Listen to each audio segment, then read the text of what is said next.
जय हिंद मेरे प्यारे सभी विद्यार्थियों को, मैं हूं जितेंद्र। एक बार फिर से आपके अपने परिवार तैयारी प्लस में आप सभी का स्वागत करता हूं। जैसा कि दोस्तों आपको पता होगा कि यूथ कंपटीशन टाइम्स की यूपीएसआई की जो मैथ की बुक है, इसका मैं आपको बिल्कुल कंप्लीट सोल्यूशन इस सीरीज में करा रहा हूं। इसके पहले हम लोगों ने प्रतिशत और लाभ हानि खत्म कर लिया है। आज हम लोग आपको डिस्काउंट पढ़ाने जा रहा हूं आप लोगों को। तो दोस्तों आपको बिल्कुल इसमें बिल्कुल बेहतरीन शानदार तरीके से सारी चीजें पढ़ाई जाएंगी। और दोस्त इसमें आपको जितने भी कॉन्सेप्ट होते हैं वो सारे मैं आपको कॉन्सेप्ट सिखाता हूं। कॉन्सेप्ट का जो भी ट्रिकें होती है मैं आपको सारी ट्रिकें सिखा देता हूं। आपको डिस्काउंट के मैं 2 से 3 कॉन्सेप्ट बताऊंगा और इन 2 से 3 कॉन्सेप्ट से आप डिस्काउंट का कोई भी सवाल लगा सकते हैं। ये मैं आपको 100% गारंटी के साथ कह सकता हूं। इसके बाद आपकी प्रैक्टिस में भरपूर मात्रा में करा दूंगा, क्योंकि 40 क्वेश्चन है इस चैप्टर में। मैं 40 क्वेश्चन आपको पूरे सॉल्व करके दिखाऊंगा, बिल्कुल एक एक बेहतरीन तरीके से। तो दोस्त बिना देरी किए हुए, यदि आपने इस वीडियो को क्लिक कर लिया है तो एक बार मेरा विश्वास करके एक बार पूरा वीडियो को देख लीजिए। यदि आपको कुछ सीखने को ना मिले तो फिर आप बताइएगा कि नहीं सर, आपने जो स्टार्टिंग में बोला था वो आपने गलत बोला था। लेकिन प्लीज एक बार विश्वास करके पूरा वीडियो देख लीजिए। चलिए बिना देरी किए मैं आपको डिस्काउंट के कुछ बेसिक कॉन्सेप्ट बता दूं। वैसे जो डिस्काउंट है ना, ये बिल्कुल प्रॉफिट लॉस का ही पार्ट है। तो यदि आपने प्रॉफिट लॉस का पहला पार्ट देखा होगा तो आपको डिस्काउंट ऑलरेडी समझ में आ चुका होगा। लेकिन जो कुछ बच्चे हमारे साथ नए जुड़ रहे होंगे उनके लिए मैं एक बार और एक्सप्लेन कर देता हूं, ताकि सभी को और अच्छे से क्लियर हो जाए। कुछ लोगों को अभी तक भूल भी गया होगा, क्योंकि 5 से 6 दिन हो गए, तो उनका रिवीजन हो जाएगा। ठीक, तो चलिए बिना देरी के मैं आपको सिखाता हूं।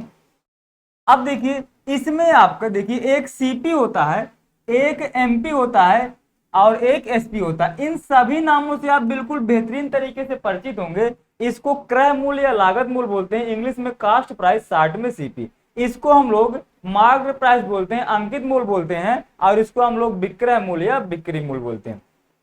अब दोस्त ये जो आपका लागत मूल्य होता है, आप इसको बिल्कुल दुकानदार तरीके की सोचिएगा। जैसे मान लिया मैंने कहा आप एक दुकानदार हो, और आप यदि एक दुकानदार हो तो आपने जो वस्तु खरीद के लाए उसका आपने 100 रुपए की वस्तु को खरीद के लाए।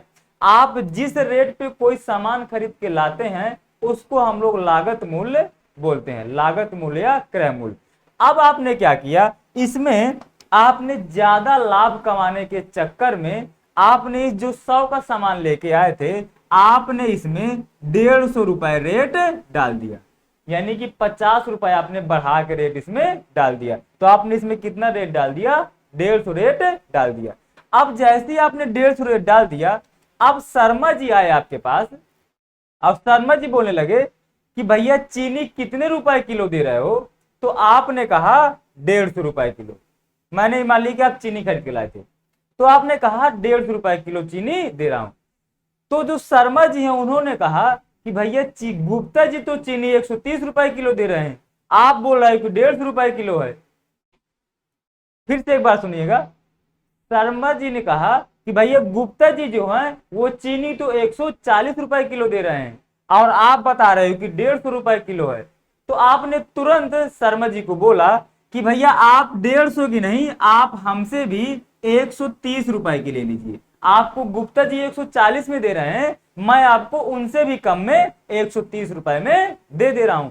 यहां तक आपको कोई भी दिक्कत नहीं होगी। तो जिस रेट में हम लोग सामान को बेचते हैं उसको हम लोग विक्रय मूल्य बोलते हैं। इसमें आपने खुद से रेट डाला, इसलिए हम लोग इसको अंकित मूल्य बोलते हैं। कोई दिक्कत नहीं होगी आपको। अब देखिए ये सीपी और ये एसपी के बारे में हम लोग पहले ही सीख चुके हैं, तो हम इसके बारे में कुछ एक्सप्लेन नहीं करूंगा आपको।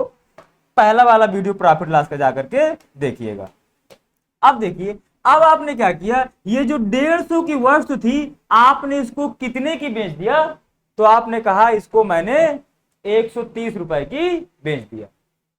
अब यदि आपने इसको 130 की बेचा, अच्छा थोड़ा कैलकुलेशन आसान करने के लिए, थोड़ा आपको ज्यादा बेहतरीन तरीके से समझाने के लिए इसको मैं 120 मान लेता हूं। ठीक, आपको कोई दिक्कत नहीं होगी।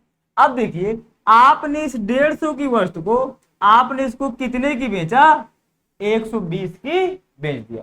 आपने इसमें रेट डाल रखा था 150, लेकिन आपने इसको 120 रुपए में बेच दिया।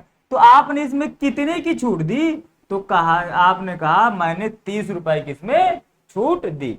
तो अब मैंने कहा परसेंटेज में बता दीजिए, तो परसेंटेज में आपने 30 की छूट दी है, कितने में दी है? 150 में, इसलिए बटे में 150 लिख देंगे। अब परसेंटेज बताना है तो इंटू में 100 करा देंगे। कोई दिक्कत आपको नहीं हुई होगी। एक जीरो से एक जीरो काटिए, 3 पचे 15, अब 20 पंचे 100, यानी कि आपने कितने परसेंट की छूट दी? आपने शर्मा जी को 20% की छूट दी। यहां तक आपको कोई भी दिक्कत नहीं आएगी। यदि आपसे कोई रुपए में पूछे तो आपने कितने की छूट दी?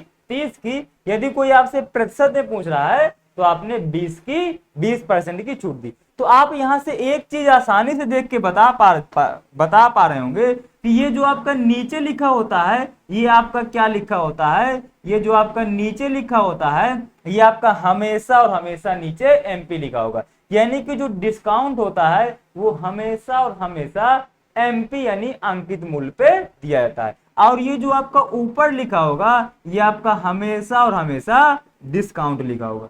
तो इन दोनों टर्म का हम लोग आगे बहुत ज्यादा यूज करने वाले हैं, इसलिए मैंने आपको बता दिया नीचे वाली वैल्यू आपकी हमेशा और हमेशा एमपी होगी, क्योंकि जो डिस्काउंट होता है वो हमेशा एमपी पे दिया जाता है, और जो डिस्काउंट होगा वो आपकी ऊपर वाली वैल्यू होगी। यहां तक आपको कोई भी दिक्कत नहीं आई होगी। अब देखिए, अब मेरी बात को 1 मिनट और ध्यान से सुनिएगा। अब मैं आपको एक बहुत ही इंपॉर्टेंट रूल बताने जा रहा हूं। अब देखिए, यहां तक तो आप समझ गए होंगे। अब 1 मिनट बस मेरी बात को ध्यान से सुन लीजिएगा, बस आपके डिस्काउंट के क्वेश्चंस में कोई भी दिक्कत नहीं होगी। अब मैंने आपने यहाँ पर कितने का डिस्काउंट दिया है? तो कहा सर हमने तो इनको 20% का डिस्काउंट दिया है। अब मैंने कहा भाई आप मुझे एक बात और बता दीजिए, यदि मैं आपको ये ना देता, यदि मैं आपको ये एमपी ना देता, अब मैंने कहा कि आपने 120 रुपए की वस्तु बेची है और आपने इसको 20% का डिस्काउंट दिया है, तो मैं कहूंगा कि आप मुझे इस एमपी का मान बता दीजिए, इस एमपी का मान मुझे बता दीजिए। तो देखिए, इसके दो तरीके हैं, आपको जिस तरीके से अच्छा लगे आप वो तरीका कर लीजिएगा। अब देखिए, आपने इसमें 20% की छूट दी है, आपने इसमें 20% की छूट दी है। 20% का मतलब कितना होता है? 1/5। यहां तक आपको कोई भी दिक्कत नहीं होगी। यानी कि आपने 5 की वस्तु में 1 की छूट दे दी। मैंने अभी अभी आपको समझाया कि जो नीचे वाला होता है वो आपका एमपी होता है, ऊपर वाला आपका डिस्काउंट होता है। यानी कि 5 की वस्तु में आपने 1 की छूट दे दी, तो आपने उसको कितने का दिया? 4 का दिया। यानी कि आपने उसको 4/5 का दिया। यहां तक भी आपको कोई दिक्कत नहीं हुई होगी। अब देखिए, अब आपका एसपी दिया है, अब एसपी से आपको क्या निकालना है? एसपी से आपको सीपी का मान निकालना है। अब देखिए, पहले हमारा सीपी होता है, फिर हमारा एमपी होता है, और फिर हमारा एसपी होता है। सबसे लास्ट में हमारा एसपी है। एसपी का मान दिया हुआ है, आपको एमपी का मान निकालना है। तो अब देखिए, आप पीछे साइड आ रहे हैं ना, यानी कि आप उल्टा आ रहे हैं। एसपी दिया है, आपको एमपी निकालना है, यानी कि आप उल्टा आ रहे हैं, यानी कि आप पीछे साइड आ रहे हैं। तो आपको ये जो भिन्न 4/5 आया, तो आप इस एसपी में 4/5 का ना मल्टीप्लाई करा के आपको इसको भी उल्टा मल्टीप्लाई कराना होगा। यदि आप एसपी से एमपी निकाल रहे हैं तो आपको 4/5 का मल्टीप्लाई ना करा के आपको 5/4 का कराना होगा। क्यों? क्योंकि आप उल्टा आ रहे हैं। अब आप इसको काट दीजिए, तो ये देखिए आएगा 4 तिया 12, यानी कि 30 × 5, यही आपका देखिए 150 एमपी आपका आ गया। तो आपको यहां से एक मस्ट इंपॉर्टेंट रूल याद रखना है कि यदि आपको एसपी दिया हो और आपको एमपी निकालना हो तो आपको उल्टा फ्रैक्शन का मल्टीप्लाई कराना होता है। एक चीज तो आपके लिए ये हो गई। अब दूसरी चीज आप यहां एक चीज और समझिए, यदि मैं आपको ये सब, अब देखिए एक बात और यहां से, बस सिर्फ एक बात, अब मैंने आपको यहां पर एमपी दे दिया, मैंने आपको एमपी दे दिया और मैंने कहा इसमें 20% की छूट दी जाती है, तो आप मुझे एसपी बता दो, आप मुझे एसपी बता दो। तो इसके भी देखिए दो तरीके हैं। अब देखिए, आपको क्या दिया गया है? आपको एमपी दिया गया है और आपसे क्या पूछा गया है? आपसे एसपी पूछा जा रहा है। यानी कि एमपी से आप कहां जा रहे हैं, एसपी निकालने, यानी कि आप आगे से पीछे से कहां जा रहे हैं, आगे जा रहे हैं। अब पीछे से आगे जाने का मतलब क्या हुआ कि आप सीधा जा रहे हैं। तो आपका जो एमपी कितना दिया गया है, 150 दिया गया है, आपको एसपी निकालना, यानी कि आप आगे जा रहे हैं, तो आप इसमें कोई चेंजमेंट नहीं करेंगे, आप इस फ्रैक्शन का सीधा सीधा मल्टीप्लाई करा देंगे। तो इसको देखिए काट दीजिए, तो ये 30 आएगा और 30 चौको 120, तो देखिए ये आपका एसपी 120 फिर से आ गया। तो यहां से आपको बस दो बातें याद रखनी है, यदि आपको एमपी से एसपी निकालना है तो आपको सीधा फ्रैक्शन का मल्टीप्लाई कराना है, और यदि आपको एसपी से एमपी निकालना है तो आपको जस्ट उल्टा फ्रैक्शन का मल्टीप्लाई कराना है, यानी कि 5/4 का कराना है। आई होप आपको यहां तक कोई भी दिक्कत नहीं आई होगी। बस मेरे दोस्त बस इतना सा ही है प्रॉफिट लॉस, इसके वो डिस्काउंट, इसके अलावा आपका डिस्काउंट कुछ भी नहीं है। आपके डिस्काउंट के क्वेश्चन बिल्कुल चुटकियों में लगेंगे, मैं ये आपसे प्रॉमिस करता हूं। चलिए अब बिना देरी किए मैं आपको पहला क्वेश्चन पे ले चलता हूं, और पहला क्वेश्चन आपका ये रहा आपका पहला क्वेश्चन। अब देखिए ये पहला क्वेश्चन करिए, बिल्कुल आराम से पढ़िएगा, विद इन सेकंड में आपका क्वेश्चन आएगा। जब तक आपकी प्रैक्टिस नहीं हो जाती तब तक आप चीजों को बिल्कुल धीरे धीरे करिएगा, फिर हम लोग अपने आप आपकी स्पीड बढ़ जाएगी, आप स्पीड की टेंशन बिल्कुल भी मत लीजिएगा। चलिए आपको वॉइस क्लियर आ रही है, चलिए कोई दिक्कत नहीं होगी, आपको सब कुछ क्लियर आ रहा होगा। अब देखिए फिर से यहां पर पढ़िए, एक फुटबॉल जिसकी कीमत 900 रुपए है उस पर 30% की छूट दी गई, तो उस फुटबॉल का अंतिम कीमत हमें बतानी। आपको कुछ नहीं करना, आपको इस प्रतिशत वाली वैल्यू पर फोकस करना है। ये क्या लिखा है 30%, और 30% का आपको फ्रैक्शन में मान पता होना चाहिए, कितना होता है 3/10। ये कैसे आया, यदि किसी को ना पता हो तो देखिए 30 लिखा, प्रतिशत हटाते हैं तो बटे में 100 आता है, एक जीरो से एक जीरो काट दिया, तो यही आपका 3/10 आ गया। आई होप आपको ये क्लियर हुआ होगा। और देखिए मैंने अभी अभी आपको बताया था कि ये जो नीचे वाली वैल्यू होती है ये आपकी हमेशा और हमेशा एमपी होती है, ये जो ऊपर वाली वैल्यू होती है ये आपकी हमेशा और हमेशा डिस्काउंट होगा, यदि छूट की बात कर रहा होगा। यहाँ पर देखिए 30% की छूट दी जाती है, और जैसे ही छूट की बात करेगा क्वेश्चन तो नीचे वाली वैल्यू आपकी एमपी होगी, ऊपर वाली वैल्यू आपकी डिस्काउंट होगी, कोई दिक्कत आपको नहीं होगी। यानी कि 10 की वस्तु में आपने 3 की छूट दे दी, यदि आपने 10 की वस्तु में 3 की छूट दे दी तो आपने इस वस्तु को कितनी की दिया होगा, तो आपने इस वस्तु को 7 की दिया होगा। यहां तक किसी को कोई भी दिक्कत नहीं होना चाहिए। अब देखिए जो इसकी कीमत कितनी है 9000 है, जबकि हमारे हिसाब से इसकी कीमत कितनी है 10 है, यानी कि इसका मतलब हो गया ये जो 9000 का मान है वो 10 के बराबर है। अब देखिए अब आप 9000 में 10 का भाग दीजिए तो देखिए कितनी बार जाएगा, तो ये 900 बार जाएगा। 9000 का भाग 10 में भाग दिया तो कितनी बार गया 900 बार, और ये जो आपका 900 आया यही आपका 1 का मान हो जाता है। अब यानी कि आपका 1 का मान 900 आ गया, आपको कितने का मान निकालना है 7 का मान, क्योंकि अंतिम की कीमत आपकी कितनी है 7, तो आपको 7 का मान निकालना है, तो इसमें आप 900 का मल्टीप्लाई करा दीजिए, तो ये आपका हो गया 9 7 63, यानी कि जो आपकी अंतिम कीमत हुई वो कितनी हुई 6300, यानी कि यही आपका डी पार्ट आंसर हो गया। तो आई होप आपको इस मेथड में कोई भी दिक्कत नहीं आई होगी। तो ये तो देखिए आपका पहला मेथड हो गया जो मैंने आपको अभी अभी सिखाया था।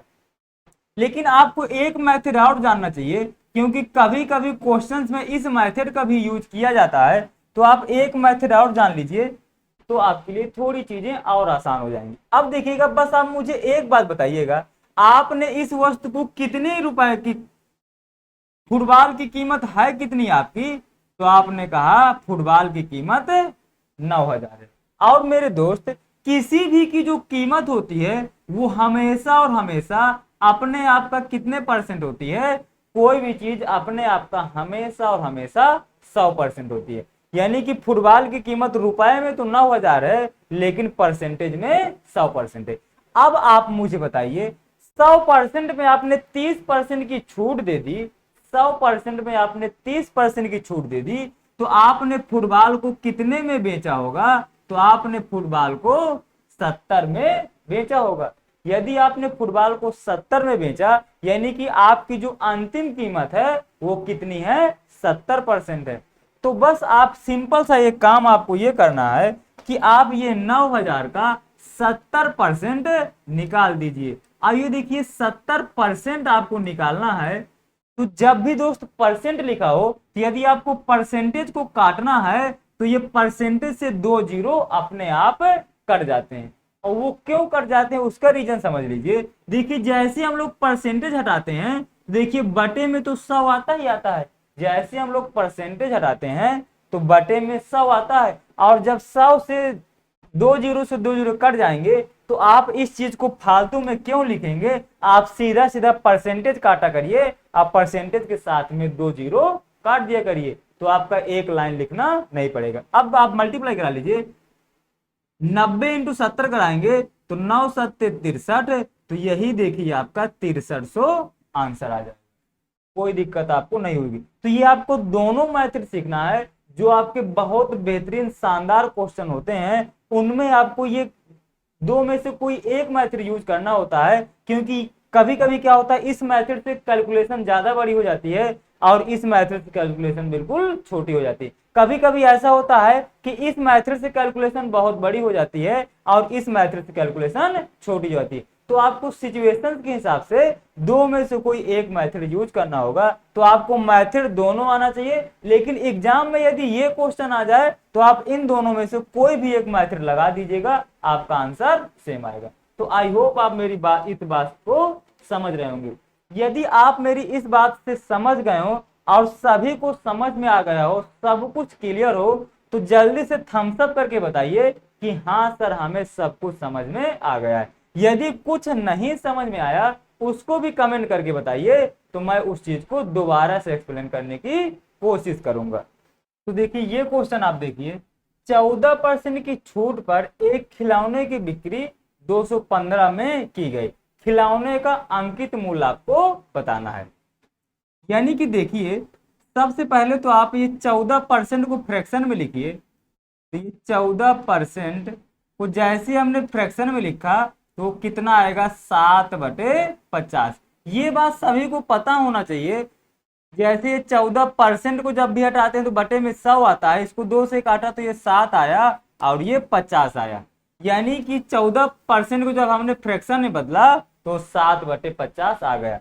डिस्काउंट की जब भी बात करता है तो हमने क्या सीखा है, ये जो नीचे वाली वैल्यू होती है ये हमेशा हमारा एमपी होता है, और ऊपर वाली जो वैल्यू होती है वो हमेशा और हमेशा डिस्काउंट होता है। अब आप खुद से बताइएगा मुझे सोच करके कि ये जो आपकी 50 की जो वस्तु है, आपने इसमें 7 की छूट दे दी, तो आप इसको कितने की बेच रहे होंगे? क्या आप इसको 43 की नहीं बेच रहे होंगे? इतनी सी बात सबको समझ में आई।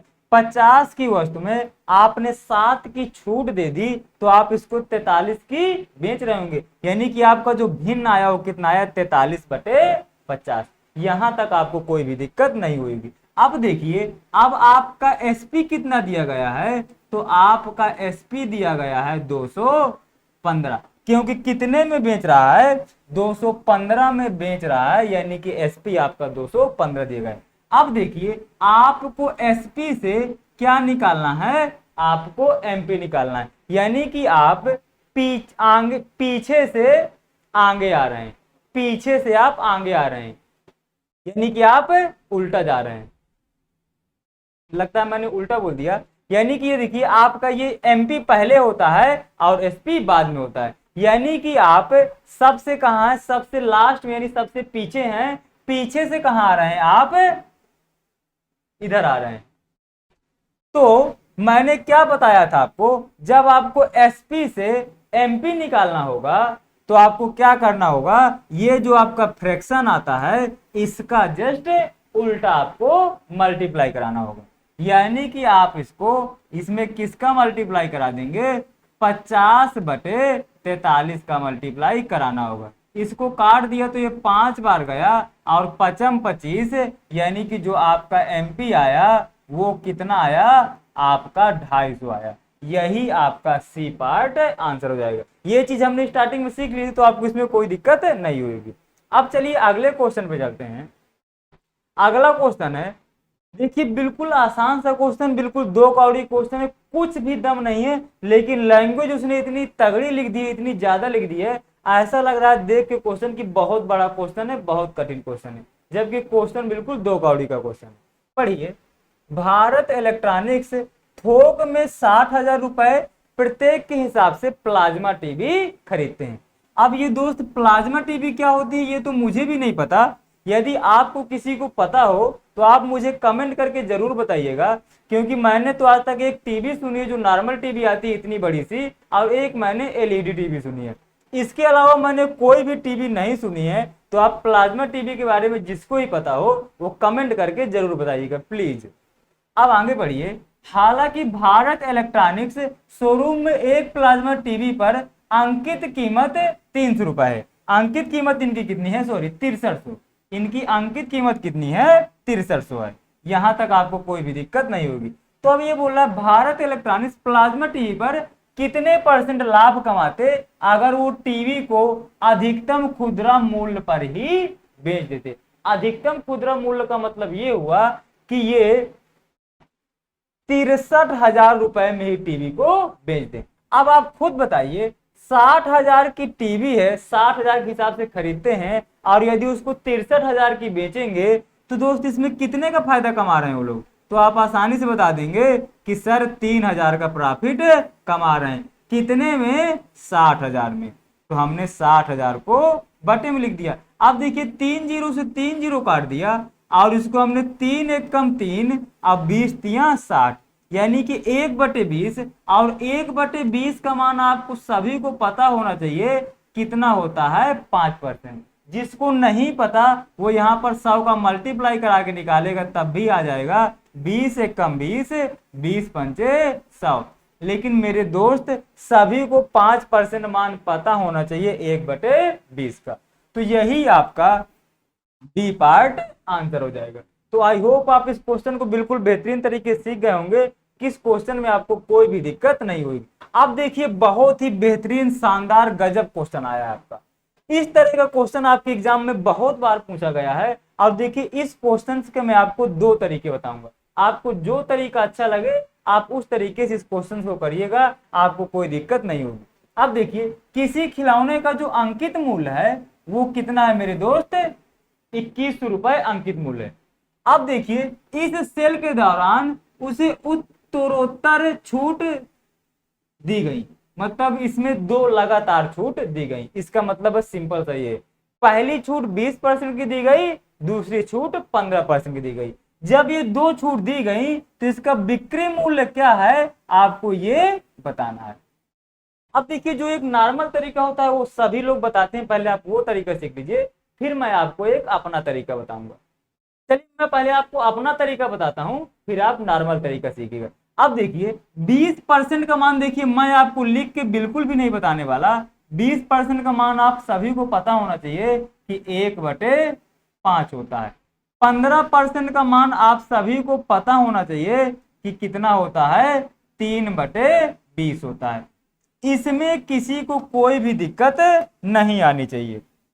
अब चलिए, अब देखिए ये जो नीचे तो आपको पता है कि क्या लिखा होता है, एमपी, ऊपर क्या होता है आपका डिस्काउंट, यानी कि मैंने लिख लिया यहां पर एमपी। यदि आपका एमपी 5 है, इसमें आपने 1 की छूट दे दी तो आप इसको कितने का बेच रहे होंगे, तो आप क्या इतना नहीं बता पाएंगे कि इसको 4 का बेच रहे होंगे।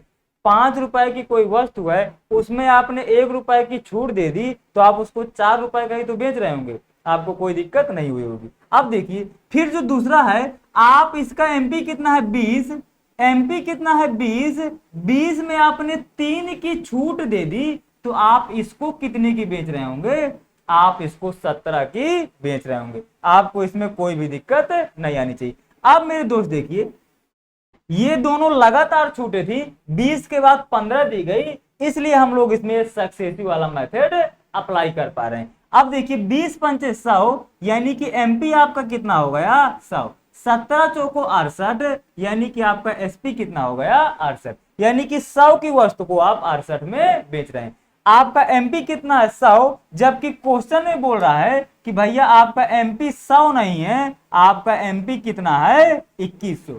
क्वेश्चन में देखिए आपका एमपी दिया गया 21, हमारे हिसाब से आया 100, यानी कि अब आप 2100 का भाग 100 में देंगे तो ये कितनी बार जाएगा 21 बार, यानी कि एक का मान आपका कितना आ चुका है 21। यदि एक का मान 21 आ चुका है, आपको बिक्री मूल्य यानी कि एसपी बताना है, तो जब एक का मान 21 है तो 68 का मान निकालने के लिए इसमें 21 का मल्टीप्लाई करा देंगे। अब आप इसमें यूनिट डिजिट का कॉन्सेप्ट लगाइए, तो 8 इंटू 1 कराएंगे तो आपका गुणा कराने में लास्ट में तो 1 आएगा, बाकी आगे कोई भी डिजिट आ सकती है। अब आप ऑप्शन देख लीजिए, क्या किसी के लास्ट में 8 दिया है? तो देखिए एक ही ऐसा ऑप्शन है जिसकी अंतिम डिजिट 8 है, तो आपको पूरा गुणा कराने की कोई आवश्यकता नहीं थी, खाली आपका बी पार्ट हो गया बिना गुणा कराए। तो आपको ये जो छोटे छोटे चीजें हैं इनको आपको सीखना बहुत जरूरी है, ताकि आपका कैलकुलेशन बिल्कुल आसान हो जाता है। तो आई होप दोस्तों आपको ये मैथ्स बहुत बेहतरीन तरीके से समझ में आया होगा। यदि आपको ये मैथ्स समझ में आ गया है तो जल्दी से थम्स अप करके बताइए कि हाँ सर हमको समझ में आ गया है। यदि नहीं समझ में आया तो भी कमेंट करके बताइए कि हाँ सर हमें समझ में नहीं आया, तो मैं इस कॉन्सेप्ट को आपको दोबारा बताऊंगा। और ये दोस्त अर्थमेटिक के मैं आपको इस कॉन्सेप्ट से कम 15% क्वेश्चन हल करा के दिखा सकता हूं। आपके जितने भी बेईमान दुकानदार वाले क्वेश्चन होते हैं वो सारे आपके इसी कॉन्सेप्ट से लगा दूंगा। आपके जो जनसंख्या वृद्धि कमी वाले होते हैं वो सारे क्वेश्चन आपके इसी मेथड से लग जाते हैं। आपकी जो आय में कमी वृद्धि वाले क्वेश्चन होते हैं वो भी सारे इसी मेथड से क्वेश्चन आपके लग जाते हैं। तो मेथड बहुत ही बेहतरीन और शानदार है, तो आपको इस मेथड को सीखना बहुत जरूरी है। तो आपको जो भी चीजें दिक्कत कर रही हो सब कुछ कमेंट बॉक्स में लिख करके बताइए, क्योंकि ये कॉन्सेप्ट आपका बहुत मतलब वेरी इंपॉर्टेंट कॉन्सेप्ट है आपका, ये वेरी वेरी इंपॉर्टेंट कॉन्सेप्ट आपका है, इसलिए मैं इसमें बहुत ज्यादा फोकस कर रहा हूं। तो चलिए अब देखिए जो आपको जो जर्नल तरीका है आप उस तरीके को भी देख लीजिए। अब मैंने मान लिया कि भैया हमारा एमपी है 100, हमारा एमपी है 100, इसमें हमने पहले 20% की छूट दी, यानी कि हमने इसमें पहले 20% की छूट दी, तो हमने 100 की चीज कितने में बेच दिया होगा 80 में बेच दिया होगा। अब 80 के बाद एक फिर से 15% की छूट दी गई, एक फिर से 15% की छूट दी गई, तो आप 80 का 15% निकालिए। और 80 का 15% निकालना बहुत ही आसान काम है मेरे दोस्त, यदि आपने परसेंटेज मुझसे पढ़ा होगा। एक अंक बाद दशमलव लगाएंगे तो 10% का मान हो गया, यानी 10% का मान 8 आया, तो 5% का मान कितना आएगा 4, और 10% में 5% का मान जोड़ देंगे तो 15 हो जाएगा, यानी कि आपका 10% का मान कितना आएगा 12, यानी कि 80 में आपने 12 की छूट दे दी, तो आपने इसको कितने की बेचा, आपने इसको 68 रुपए की बेचा, कोई दिक्कत आपको नहीं हुई होगी। तो यहां पर आपने 20 की छूट दी और यहां पर आपने कितने की छूट दी 12 की। परसेंटेज में 15 की छूट दे रहे हैं 15% की, नंबर में 12 की छूट दे रहे हैं। अब देखिए आपका जो एमपी हो क्वेश्चन बोला है भैया आपका एमपी 100 नहीं है, आपका एमपी है कितना 2100। अब आपको कुछ नहीं करना, आप 2100 का भाग 100 में दीजिए, तो देखिए कितनी बार जाएगा 21 बार जाएगा, यानी कि एक का मान आपका 21 आ चुका, तो आप 68 का मान निकालने के लिए 21 का मल्टीप्लाई, ये आपकी पुरानी कहानी हो गई, तो आप इसका तुरंत आंसर बता देंगे। तो ये तरीका तो भी आपको, ये जनरल तरीका आप इस तरीके से इस क्वेश्चन को लगा सकते हैं, कोई दिक्कत नहीं है। लेकिन मैंने जो कॉन्सेप्ट आपको इसके पिछले वाला सिखाया वो कॉन्सेप्ट आपको सीखना बहुत ही जरूरी है, ठीक है। तो आपको यदि आपको ये दोनों कॉन्सेप्ट समझ में आ गए हो तो जल्दी से फटाफट से थम्स अप करके बताइए कि हाँ सर हमें बिल्कुल बेहतरीन तरीके से क्लास समझ में आई है और बहुत क्लास में मजा आई है। यदि ये दोस्त आपके साथ साथ आपके किसी दोस्त की हेल्प कर सकता है और आपके दोस्तों को भी इस क्लास से बहुत कुछ सीखने को मिल सकता है, तो आप इस वीडियो को शेयर जरूर करिएगा। और यदि अभी तक आपने वीडियो को लाइक नहीं किया तो आप वीडियो को लाइक जरूर करिएगा। और यदि कोई भी छात्र या छात्रा कोई भी पहली बार यदि इस परिवार से जुड़ रहा हो, मतलब कि पहली बार यदि आप हमारे चैनल पर आए हैं, तो चैनल को सब्सक्राइब जरूर कर लीजिएगा। आपको इस चैनल पर मैथ के बहुत बेहतरीन शानदार तरीके से आपको मैथ सिखाई जाएगी, वो भी बिल्कुल फ्री में। तो आप बिल्कुल इस चैनल पर जुड़े रहिएगा, आपकी मैथ बिल्कुल बेहतरीन तरीके से कर दी जाएगी। तो बस दोस्त आज के लिए इतना ही रखते हैं, मिलते हैं अपने अगले वीडियो पर, तब तक के लिए जय हिंद।